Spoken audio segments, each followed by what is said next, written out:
No DQ Galaxy. We are live with a recap of WWE NXT Halloween Havoc 2024, the spookiest WWE event of the year. I was also at TNA Bound For Glory on Saturday night in Detroit, Michigan. I will be discussing that show later on in this live stream, but first, we will discuss NXT, and I believe the simple man, Noah Foster, will be joining me for the TNA discussion, and I will also get his thoughts on NXT. Let's talk about NXT, Halloween Havoc, Hershey, Pennsylvania. Chat room, let me know what you thought about the show, your favorite match, your least favorite match. Post the comments in the chat room, and I will post some of the comments on the screen. We kicked off with Tony D'Angelo defending the North American Championship against Oba Femi, the former champion. And I do want to mention the set. We had a cool set for NXT. It was very similar to some of the old WCW sets where we actually had props at ringside. Of course, we had the ambulance for the ambulance match. We had the wheel, which is part of the show. We had various other props. We had pumpkins around the stage. And of course, we had the fans chanting, "We want pumpkins." Now, before I get to the match, let me go ahead and introduce my special guest tonight, the simple man, Noah Foster. He is here. Let's bring him on right now. Noah Foster is with us. Noah. Hello. How you doing, my friend? Doing well. Good to see you again, Aaron, and good to see everybody here at No DQ. Hope everyone's doing well ahead of Halloween, too. Having a safe and wonderful Sunday Eve as we just got through Halloween Havoc. I thought it was a good show. It's good to see you. Yeah, thank you for being on with me, and we'll go ahead and talk about the NXT show first, and then we will discuss Bound for Glory. We were both there at Bound for Glory in Detroit.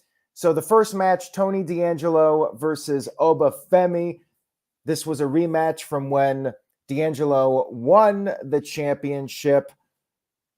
This was a tables, ladders, and scares match, but per the stipulation from Tony D'Angelo, the match could be won via pinfall, and it was a back and forth match. We had tables, ladders, chairs, the whole 9 yards. Crowd was loving it. They were chanting, "This is awesome," during the match. But we did have the appearance from the family. They all got involved, and it took the combined efforts of the family for Tony D'Angelo to retain his championship. So I'll throw it over to you. What were your thoughts on this match? What was the highlight? What did you think of this match? I thought it was a very game match that tested Tony D'Angelo's will as a champion and told a very nice story of family redemption. It's like that Italian culture in the mafia. You don't mess with the family. V for Vendetta, and Tony D got his revenge. The family got their vendetta tonight, and we saw literally an entire court humble a ruler. And I think it also builds to the value of the NXT North American Championship, but also to what Oba Femi built out of it. And I think it will lead to Oba Femi to bigger and better things. I think it was a nice touch that Rizzo got involved in the end. It was like Tony D coming to her aid. It almost felt like one of those dramatic, storylines of the hero and his mistress kind of like helping each other, whether or not they're in a relationship or they build something out of it. Shout out to Rankin J.J. Williams, who built something out of it. But I thought it told a good story. I thought it was a great battle overcome of power versus the family, because it was a family effort that took down the ruler. Still made Oba Femi look strong. Absolutely. Oba Femi looked strong in defeat, and this went about as I expected when I did the predictions for the match. Made sense to me. Oba Femi should be moving on to other things. Maybe he'll go for the world championship at some point, and I could see him on the main roster sooner than later. A lot of people definitely see him as perhaps the future of WWE. He has the look, the size, the intensity, and he is well on his way to becoming a major star in the wrestling industry. So very solid match to kick off the show. It delivered a lot of the cool spots you like to see in these types of matches with the tables and ladders and such.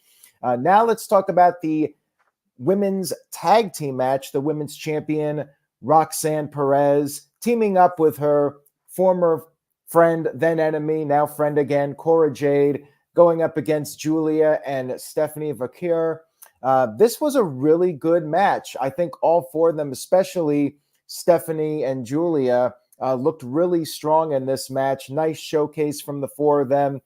Competitive match. Stephanie and Giulia got in a lot of offense. They got their chance to shine in this one. And after a quite a lengthy back and forth match, Giulia gave Roxanne an avalanche underhook suplex, and then Stephanie pinned Roxanne, got the victory. And again, this is what I expected. I figured that Stephanie and Giulia, they're newcomers, and you want to build them up as potential challengers for the title, have them win, and have one of them beat the champion to set up a potential title match in the future. But there was more. We had a newcomer, Zarya, appear in the crowd, and she's from Australia, and she's another big prospect for WWE. She's been very popular outside of WWE on the international scene. And yeah, business is definitely picking up in the women's division in NXT. So Noah, what were your thoughts on the match, and what do you see happening next with the women's division? I thought there was incredible tag team dynamics on both sides. I think we saw not only the demonstration of great tag team cohesion, particularly with Stephanie Vaquer and Giulia when it comes to their history from Stardom back in Japan that built their friendship in the first place, but also we saw that Cora Jade and Roxanne Perez, they still look out for one another, and Roxanne took more of the bumps, while Cora, there was a little bit of star step, but that makes sense being her first match since returning injured. I think for me, I was just glad to see Cora overcome both mental and physical, I think, barriers to deliver a strong performance tonight. And the match result was as I expected. La Primera with the corkscrew splash in the end, set up by Giulia with the double underhook, well executed. And Zarya, of course, you have this international trinity of incredibly capable female athletes. The former Delta, Zarya, now from Australia, wondering where her direction would go later. And I thought it was a very game. It was definitely one of the better women's tag team matches I've seen in a long time from WWE, particularly as somebody that watches all forms of wrestling, and all four of them shine extremely well. And I think it was definitely the right call. In my opinion, Stephanie's still undefeated, and she just pinned the champion. You got to consider that being the next women's championship bout that will devolve probably with the other two at some point. I can see this going all the way to Fatal 4-Way, but it was great. Yeah, there you go. There's another possibility too. Maybe a 4-way match. We could see that in the future with them. Now let's move on to the ambulance match. We've had, I think they said 7. We've had quite a few ambulance matches over the years in WWE. Andrew Chase, the leader of Chase U University, versus Ridge Holland.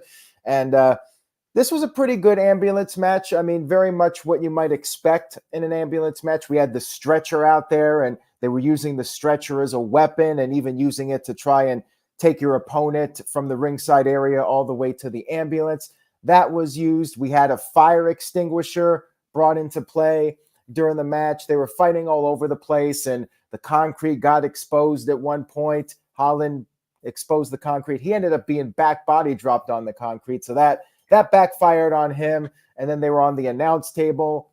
Chase gave Holland a DDT onto the announce table, and they fought back over by the ambulance, and the crowd was chanting for pumpkins, as I mentioned earlier. And we actually got the pumpkin used as a weapon, and the crowd popped big for that. That might have been the biggest pop of the night, was for the pumpkin being used. And they kept trying to put each other in the ambulance, but eventually Holland was able to pick up the victory over Chase, shutting the door, winning the match. Big win for him. No shenanigans, no outside interference or anything. I did pick Holland to win this match. I figured, he's a very dominant performer, and they're trying to make something out of him. So I did go with him to win the match. Noah, what were your thoughts? Did this match live up to your expectations? It's one of those things where I think of ambulance, you do think of a contrast sometimes with the heel or the face winning. And I thought where we saw the family get their vendetta against them with Femi, I thought Chase University was going to get their redemption story against Ridge Holland that has been literally diabolically taking them out one by one by one. To your point, no, what's his name, Duke Hudson, and no Riley Osborne, no Thea Hale even. And whether or not that was Andre Chase's own admission or their own choice, or they just weren't available, I think definitely helped the story. I was kind of surprised to see Ridge Holland win. I thought there was going to be Andre Chase's moment because when you look at Chase U's track record, they don't have a lot of great moments or they literally are fleeting like that. But something out of a horror move I thought was a nice touch towards the end where literally look like Andre was going to win and literally grabbing his eye like came from See No Evil. It allowed Ridge to capitalize that package DDT on the entranceway, and why Andre was conscious, he closed the door. So it almost felt more like a proverbial victory versus a physical beatdown where you think they're incapacitated, like Shane and Kane, for example, or the last time of this match, Damon Kemp and one of the Creed brothers, I believe it was Brutus, back a couple of years ago on Halloween Havoc, ironically. So it was definitely surprising for us up, but I think the ambulance held up. They used the ambulance as a weapon. They used the stretcher as a weapon and as a launching pad. They used everything they could around the atmosphere and pumpkins, real pumpkins, which I approve. It was a good match. It was subpar for what I thought was going to be a very much more physical ambulance. I was waiting for Ridge Holland to take him up to the roof and DDT him through there, and I think that would have been more of an emphatic win. But I do think it helps with Ridge's character. I do agree with you, Noah. I think maybe they could have done something a little bit more spectacular for the finish, but I did enjoy the match, and I do want to point out that Andre Chase had the Freddy Krueger sweater. I did appreciate that as a horror fan, so that was cool. I mean, they did some interesting stuff as far as dressing up on the show. You had Mike Rome, the announcer, in the Beetlejuice costume. So yeah, it was a fun vibe, Halloween Havoc. And as I mentioned, I like the set, and I hope they'll do this for future shows. You know, have the props out there. You know, it was very reminiscent of the old school WCW shows, and even WWF would do the shows where they'd have the cars out there for certain events, and it's just a fun atmosphere, changes things up a little bit. And I like when they actually wrestle with the props and, you know, take bumps off of the props. Like it adds to the atmosphere of the show. So I'm hopeful that they will do that in the future. Triple H, Shawn Michaels, you guys are listening. Keep doing it. What you did tonight was personality great. With the sets. Make the shows have a meaning. Define their variety and importance. This is not Raw or SmackDown, the same LED board set. Bring the personality back to your bigger presentations. You did good enough Halloween Havoc, but I still wish we had the big pumpkin. I agree. I mean, that giant pumpkin was the best. I mean, that is one of my all-time favorite sets, that big-ass pumpkin from the old WCW Halloween Havoc shows. Yeah. All right. Let's move on here to the next match. We had Kelani Jordan defending the Women's North American Championship against all three members of Fatal Influence, Jazmyn, Nyx, Jacy, Jayne, and Fallon, Henley. Now, when I gave you my prediction for this match, I didn't even know what the stipulation was. I think they confirmed it today, if I'm not mistaken. The pre-show, correct. I feel like this was the only match I got wrong, but hey, I didn't know what the stipulation was. And if I knew it was going to be a gauntlet match where Kelani had to beat all three of them, I think I would have gone in a different direction for this one. I just didn't know. I figured she was facing one. So when she's facing three, I'm like, well, they could probably do an angle where she gets screwed out of the title. And sure enough, that's exactly what happened here. Kelani was able to make relatively short work of Nyx in the first match, but then Jacy Jayne put up more of a fight. Ultimately, Kelani was able to get the win, but then Jacy Jayne attacked her after the match. And then we had Fallon come out there as the final participant. And Kelani did start to make a comeback, though, but then we had interference. We had the shenanigans in this match.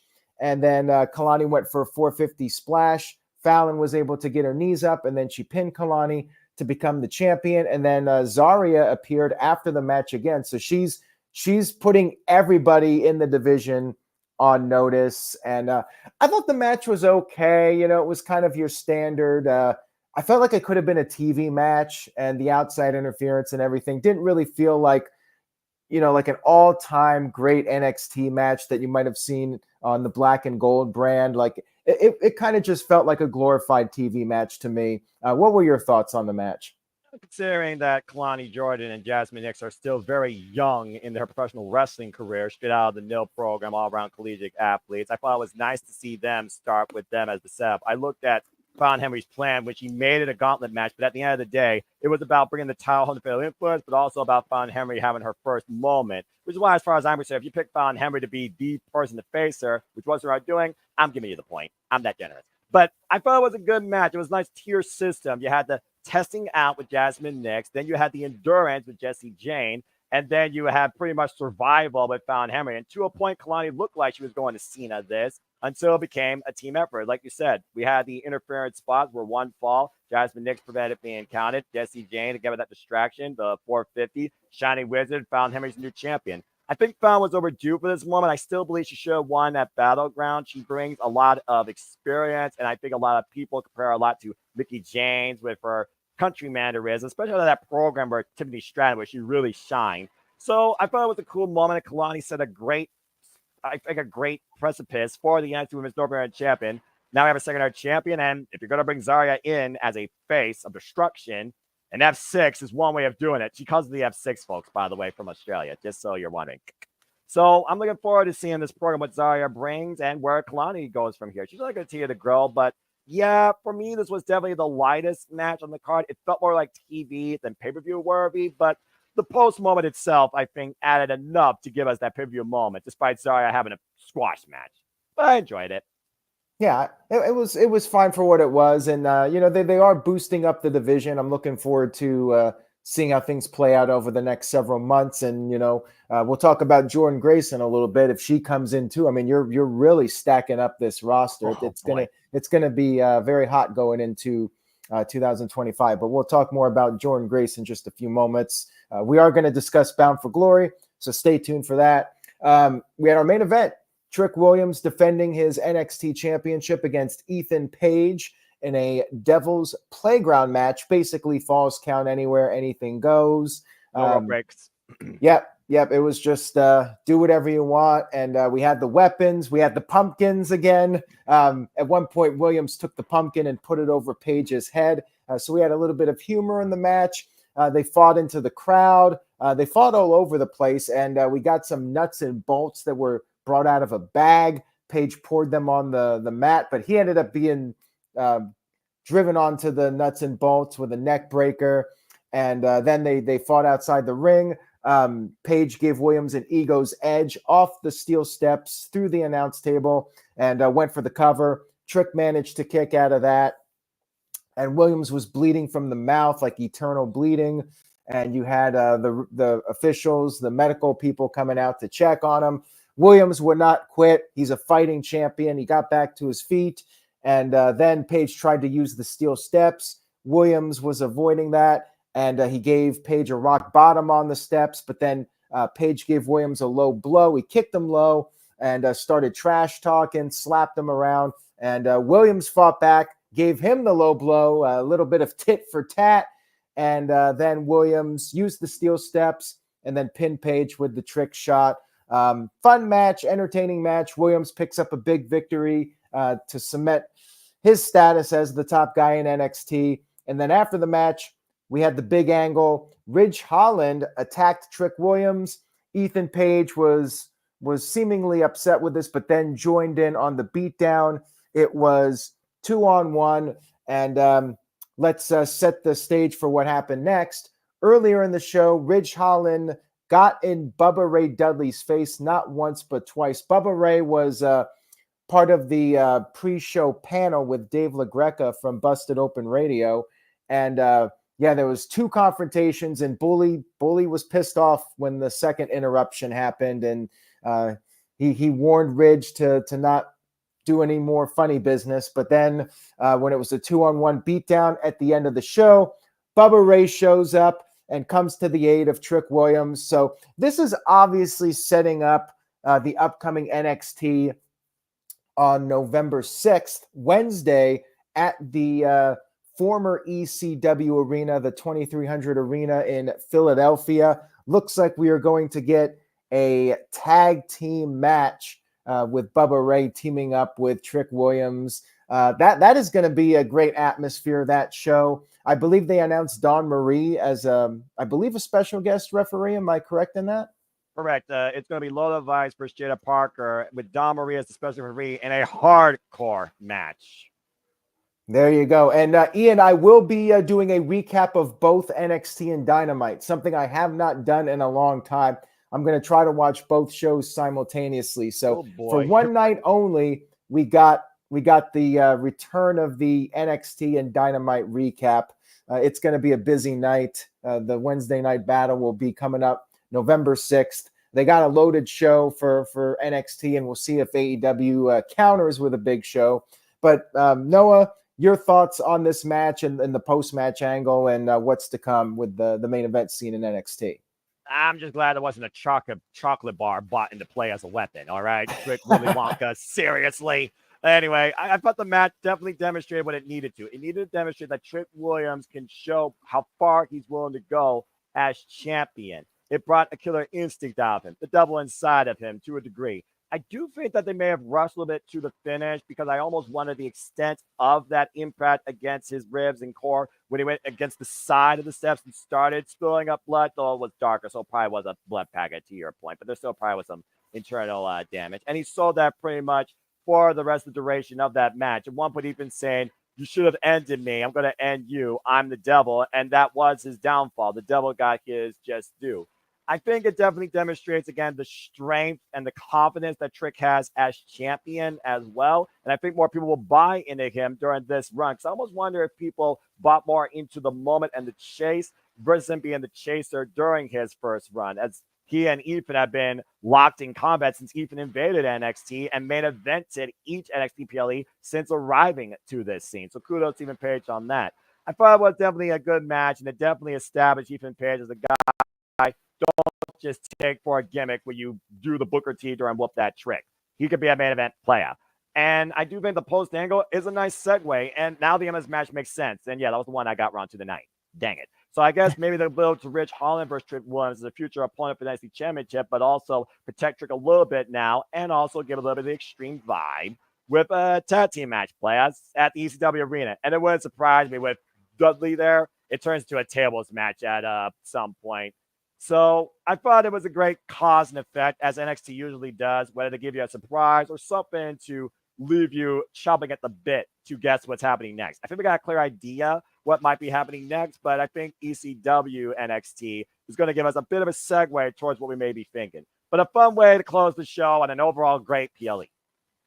All right, so what letter grade would you give this show? I think I would give it a solid B. Like, I don't think it was at the level of like the greatest NXT takeovers, but I still think it was a fun show. I love the Halloween theme to it. And, 2.5 hours, to me, that's like the perfect length of time for a wrestling show. So it was a very easy watch. It was enjoyable.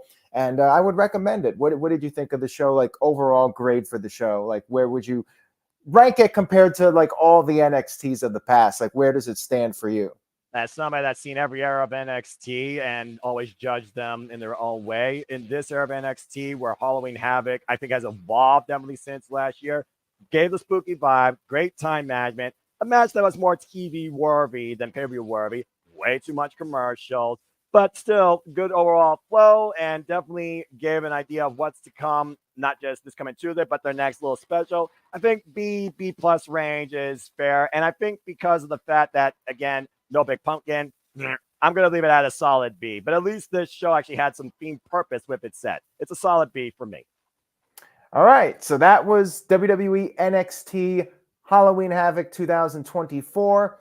Now we will move on to the TNA Bound for Glory pay-per-view event, which took place on Saturday night in Detroit, Michigan at the Wayne State Fieldhouse, which is a fairly small venue, but to TNA's credit, they packed the place and they said it was their largest Bound for Glory attendance since 2013. And I believe it. That was a big crowd.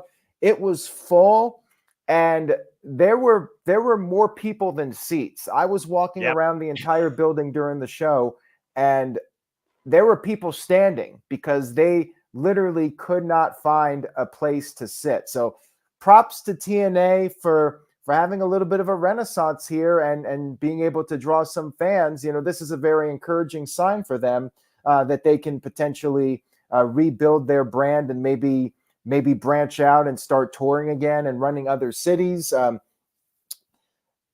It was a fun atmosphere, that small, intimate venue. I have two complaints about the venue. Number one, it was very hot in there. Like it was an oven towards the end of the show. And number two, the internet was awful. The Wi-Fi barely worked. I was wanting to post more than I was able to during the show. I had a lot of trouble. My two negatives, if anybody from the Wayne State Fieldhouse is watching this, that would be my only recommendations. Oh, and maybe you need more concession food areas. Like there's only 2 in the entire building, and those lines were insanely long. Now, we ate before the show. We were smart, but, you know, people want refreshments or food. Very long lines if you wanted that stuff during the show. So a few issues, but overall, I loved the atmosphere, the intimacy of the show. And let me throw up a picture here. There we are right there. Nice to meet Paul for the first time at the show. It was a fun atmosphere. It was fun seeing people at the show. There's Caitlin and I with the ring. Had a great time at Bound for Glory, and definitely worth it. I really enjoyed the show. So what I'm going to do is give my thoughts on the matches real quick here, and then I'll throw it over to you, and you can give your thoughts on the show, what you liked, what you didn't like. In chat room, leave your thoughts. If you saw Bound for Glory, let me know what you thought of it. And I'm especially interested in the people that maybe haven't watched TNA in a long time and decided to give Bound for Glory a chance. I'm especially interested in those people and their thoughts on if they're going to keep watching TNA, why or why not. And I'm very interested in the thoughts from people on that. So let's go ahead and talk about the matches. I'm just going to run it down and give my overall thoughts on each match. Go for it. We had the Call Your Shot Gauntlet, which Frankie Kazarian won, and that kind of set up things for the World Championship match. We had the Hall of Fame induction ceremony with Rhino and Bob Ryder. That was very classy. Well done. Rhino got a huge reaction in Detroit. The first pay-per-view match was Mike Bailey retaining the TNA X title against Vikingo, and that was a really fun opening match, very fast-paced, never a dull moment. Unfortunately, Vikingo got injured during tonight's TNA Impact taping. Were you aware of that, Noah?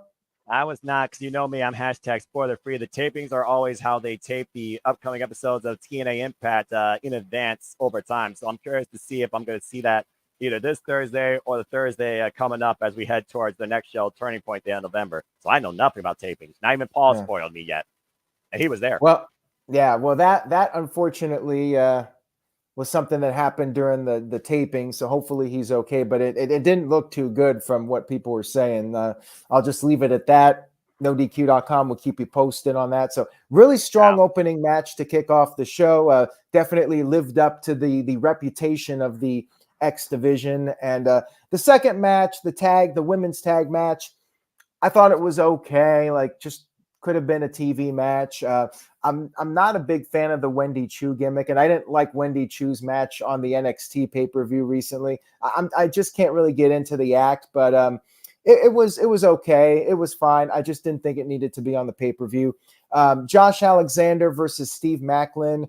I didn't really like the gimmick with the hands being tied behind Macklin's back, and he was refusing to let them be freed, and his pride got the best of him, and he lost the match. I'm just thinking, like, in a real fight, like, if the referee's willing to release your restraint, then you would gladly let the referee help you out here.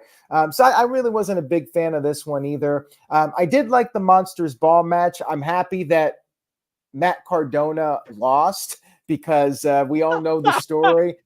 You look at my head. For those of you that don't know, look on the No DQ YouTube channel.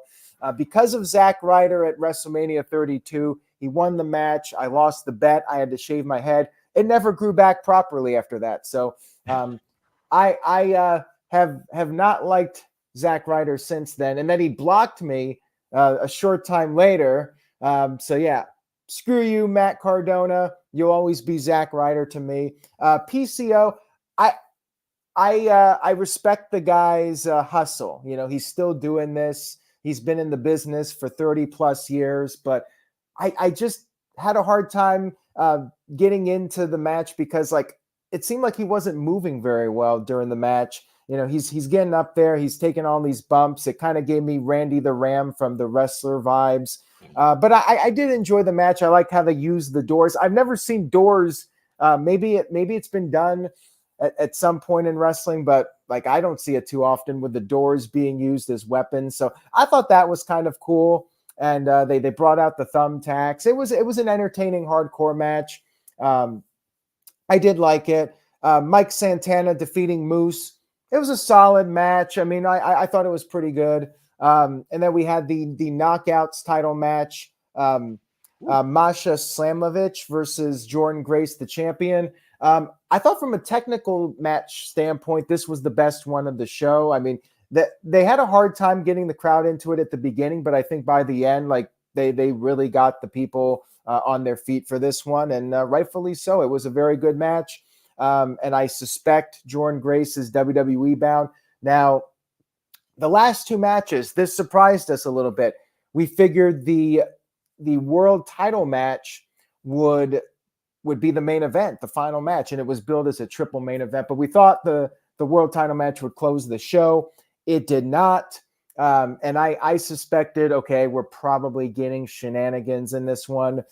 So Nick Nemeth versus Joe Hendry for the title. This was Joe Hendry's second chance to try to win the title. Frankie Kazarian was the referee, and he teased that he was going to cash in the call your shot contract or whatever it is. But then, and this was no surprise either, he's already appeared in NXT. We had John Layfield, the former JBL, show up and interfere in the match. He gave some clotheslines from hell. The match continued, and eventually Nick Nemeth was able to retain the title. People were upset about this, but my feeling is Joe Hendry is probably WWE bound in the near future, and they didn't want to put the title on Joe Hendry when he's going to be leaving the company soon. I mean, that's the impression I got from this match, that Joe Hendry's not sticking around in TNA for much longer, because otherwise they should have pulled the trigger on him with the momentum that he has. Like if he's not going to WWE anytime soon, then I think this was a bad decision, because you want to capitalize on Joe Hendry when he's hot, and he already lost his previous opportunity, and people thought, okay, this time he's going to win it at TNA's WrestleMania, and he did not. So we'll see what happens there. If Joe Hendry's going to WWE soon, then I understand the finish. If not, I think it was a bad move. Main event, Full Metal Mayhem.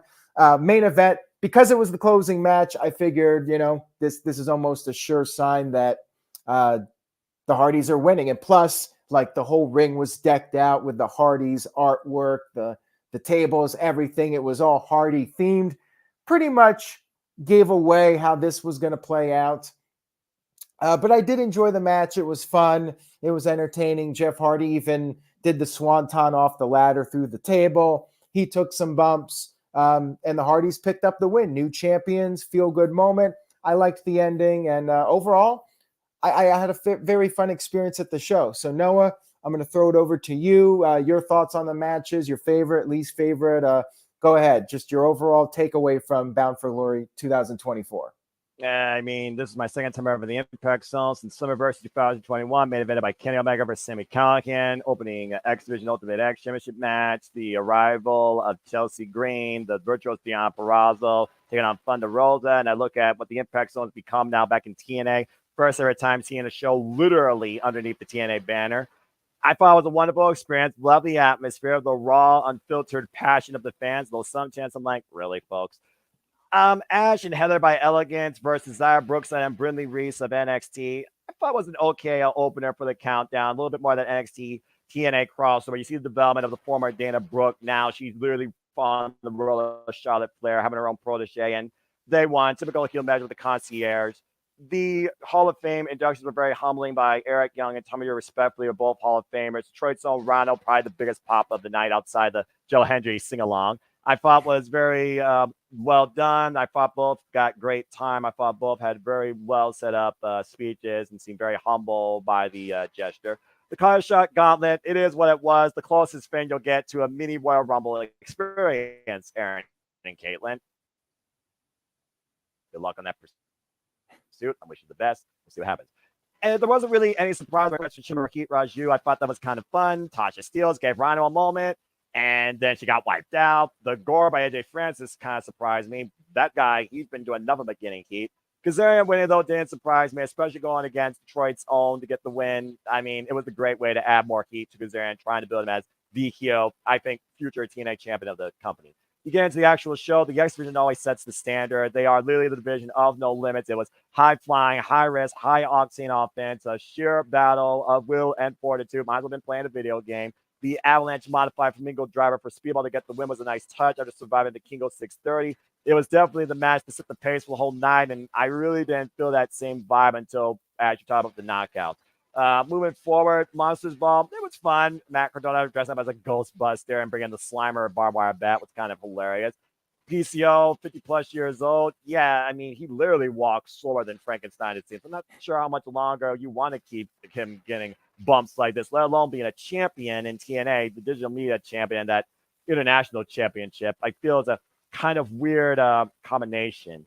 The grudge match with Josh Alexander and Macklin picking up from last year's Victory Road, but different roles. I understand pride. I understand front towards enemy. I understand being a former veteran. You're used to fighting from underneath, but that was a little bit weird, and I don't know how strong it kept him even in passing out versus verbally tapping out to Josh Alexander's submission. But hey, no Northern Army guy involved, so maybe Josh has proven that he still is that walking weapon and the heartbeat of Impact Wrestling. I thought it was a game of fair, as I expected by both two, and they both took some high risks and definitely delivered some hard shots. The Knockouts tag titles, I do agree, that probably was more of even countdown, honestly.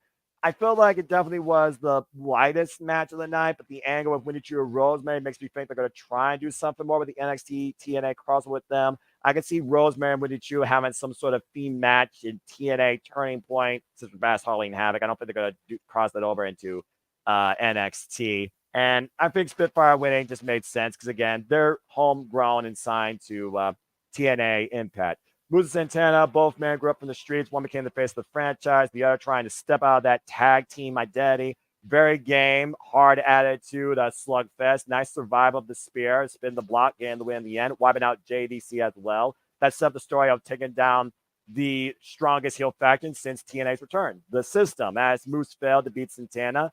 Clears the whistle middle of the ring. Great win for Mike Santana. And things then really picked up, as you said, with the triple main. Arguably up there with the X Division from speed and risk to technical showcasing, especially working over Masha's leg. Masha Slamovich, Jordan Grace, rematch 2 years in the making from Bound for Glory 2022. At the Navigator Women's Wrestling, it probably was my match of the night because I think Masha was long overdue for the moment. I think about what Diana and Grace did, establishing the Knockouts division through the pandemic. They were literally the knockout rivalry for the last 2 to 3 years. Masha and Grace underlying have become that. And Jordan Grace, I think, definitely could be WWE bound starting off the Royal Rumble this year. I could see her showing up in the Royal Rumble next year for sure. I think Masha's going to definitely take the Knockouts division a different direction. It was a great battle. I love how far they took both their finishers, including trying to take the leg out from Masha with a stretch muffler. A very aggressive touch by Jordan Grace, who got a little bit of heat towards the end, despite how many people are in favor of both. It was definitely a very closing book moment too when they embraced afterwards. So I think, yeah, they closed the book maybe on Jordan Grace's TNA run here. So I'm very curious to see what's next for the Juggernaut. Congrats to Masha. We all believe in Joe Hendry. You even got Chainsaw Texas Massacre entrance. You got the M&A vibe from the video package. I thought he was going to lose himself for a moment. We all lost ourselves. There you go. But I enjoyed the match for what it told. Part of me felt like Kazarian was going to call this shot, but I thought it was going to be after Joe Hendry got the moment to get as much heat as possible because I figured this match was going to have some sort of heat element, but it was not going to close the show. You want to end on a positive note. You don't want people trying to throw stuff in the ring like they did when Aces and eights became a thing. Really. So with John Layfield being there, he's come out since Victory Road. He came out at not Summerversary, the one after that, Emergence. So it made sense, but he took out Ryan Nemeth as well, which I thought was weird. That was the other guy taken out, Nick Nemeth's brother. So is he just there literally for Nick Nemeth? What's the connection? And he cost Kazarian to call your shot. So Kazarian has that shot. Nemeth sold the title. Joe Hendry looked strong because the people kept willing him on because they believe, as he survived the Danger Zone twice, but Nick Nemeth is still the champion, and that probably was the biggest boo we heard all night long. But I thought it was still a very game match by two worthy competitors. And you want to talk about a match that defines Jeff Hardy's imagination. Everything possible is put into that, from the Richter set retractable ladder, trapping the ladder in the middle, to dives up the top of the ladder through the tables, to the callback to WrestleMania 17, literally swinging Chris Bay into that spear by Brian Myers off the ladder. And at the end of the day, it was also the downfall of the system and revenge of the Hardys, when Matt Hardy twisted fate, Alicia Edwards even, and the Hardys got their moment. I think the show definitely had great flow because, again, we even heard the commentators. I thought it was a nice touch throughout, give us like little tidbits towards what was next and stuff like that. I thought it was very interactive with everybody there, so I really enjoyed the atmosphere. And overall, it does make me wonder, what's Joe Hendry going to do next? Who's he going to confront? Going to call out John Layfield or Nick Nemeth? Kazarian now, he's got beef, not just Joe Hendry, but he's also got beef with Nick Nemeth and John Layfield. Will we finally get word from John Layfield? Is Jordan Grace going to give us a swan song? Is going to put somebody else over before she leaves, if she's leaving? And will Joe Hendry still get that moment? Or like you said, with the hottest momentum to date, did TNA drop the ball in this EW Bound? We'll have to wait and see. Overall, though, I thought TNA Bound for Glory was an absolute wonderful experience, top to bottom. The audience was pretty much giving their all throughout the entire night. And again, moments of lulls as needed, especially the Joe Hendry loss. But I thought it was a good show, great pace, great atmosphere, great turnout. And I hope people that may have stepped away from TNA from a bygone era come back to see that TNA, I think, is stronger than ever, even with this NXT TNA crossover as an addition. I'm just waiting for Worlds Collide at this point with NXT TNA. But I absolutely love the pay-per-view experience. Can't wait to do it again. Yes, and I would recommend checking out a TNA show if it comes to your area. I think they deserve the turnout that they got. They've been able to turn their product around over the past couple of years, and we'll see what comes next from them and where this partnership with WWE goes. But yeah, that was our thoughts on TNA Bound for Glory in Detroit. Thank you all for tuning in. Thank you, Noah, for coming over to the stream tonight and giving your thoughts on the shows. So if you would like to go ahead and plug anything, by all means, go ahead. I know you got the Simple Reliable Studios. You want to tell us about that? Yeah, sure. Simple Reliable Studios is a joint effort with James Hebert, the Renegade Wrestling, JJ Williams, Walter Cruz, and Simply Me, as we keep you engaged with all things wrestling, weekly Saturday night shenanigans, in and out of karaoke nonsense, talking about wrestling, and we cover all forms of wrestling, all the shows. We cover NXT, TNA, Ring of Honor, AEW, WWE, some independent stuff, UFC, and right now we're even covering the World Series. It's a fun little venture, and I enjoy being part of it. You can go check out our watch along Halloween Havoc that we just completed. And you can find me, if you want, on the Twitter and on YouTube, primarily at Imposter9016, to keep up with all things wrestling and all the prediction leagues. We'll be doing city predicting Friday, I think, for Crown Jewel at some time to be determined. And because of the updated card, Aaron, if you're doing it, just let me know. I'll be happy to join that panel. But you know me, I'm barely social, but follow me if you choose. I'm Foster9016, primarily on the Twitter and on YouTube. We only wish to encourage you to gesture live and enjoy wrestling too. It's as simple as that. What a weekend. I can't wait to go see Fright Night Dynamite live this Wednesday. Oh, yeah. So Noah will be there, and I'm sure you'll be tweeting about it. So you guys follow him if you want to catch the updates. Well, hopefully the Wi-Fi is better there than it was. I mean, you've been to that venue. Is it better than how it was in Detroit? Last time I was there was Beach Break in winter when debuted, and I thought that the Wi-Fi has been fairly well. It'll be my third time now at the Wolfstein Center for AEW Dynamite through 3 set changes. Go figure. All right. Well, have fun at that show. And shout out to This Guy Experience, who sent in a $2 super chat. He says, surviving a nuke, roaches, and TNA. Wow. That's fair. I mean, honestly, when you figure about Immortal, Jim Cornette, the early Anthem era where they brought the 6 sides of steel back, Hammerstein Ballroom, Kurt Angle, Dixieland, Dixie Carter, this, that, this. But I think they finally established themselves, without Scott D'Amore there as he does Maple Leaf Pro Wrestling. I think TNA is in a very good spot. This saga has been the hottest TNA's been since the last time you saw those letters on your screen associated with this company. Yeah, and they dropped the Hard to Kill name. They're going to be doing Genesis in January, so they're focused on the future, new era for TNA, and we'll see if they can continue to build up the momentum in 2025. But anyways, stay tuned to NoDQ.com for the very latest news and rumors. You can catch the full results from NXT Halloween Havoc, and stay tuned to NoDQ.com this week for coverage of all the shows. And Noah will be there at Dynamite, so follow him and Foster 1916 on Twix, as Jeff Meacham puts it. Have a great week, everybody. Enjoy Halloween, my favorite holiday of the year. I'm looking forward to it. So stay safe, everybody. Enjoy your week. Say yes to NoDQ.com, and we will see you all next time. Have a good night, folks. Happy Halloween in advance.